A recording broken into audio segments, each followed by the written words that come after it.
Welcome. In this video, you'll learn how to show personalized ads on X, formerly known as Twitter, using the web version on your PC. This quick guide will walk you through every step of the new update so you can easily take control of your ad experience. Let's get started. First, open x.com on your browser and log into your account.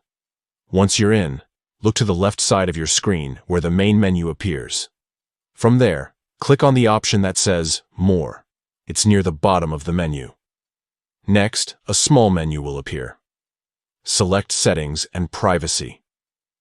This section is where you can manage everything related to your account, privacy, and app preferences. Once you're in the settings page, go ahead and click on Privacy and Safety.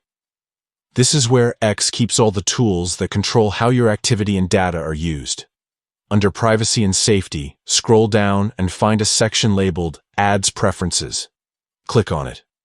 This page lets you customize how ads are shown to you while you use X. You'll see an option called Personalized Ads.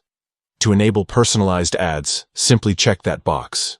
By turning this feature on, X will use your interests, activity, and interactions to show ads that are more relevant to you.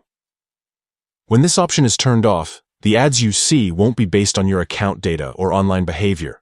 They'll just be random, but when it's on, you'll notice ads that actually align more closely with what you like, follow, or engage with. And that's it. You've successfully set up personalized ads on X Web on your PC. This gives you more control over your experience and ensures the content you see fits your interests a bit better. If this guide helped you, consider checking your other privacy settings while you're there so you know exactly what data you're sharing. Thanks for watching.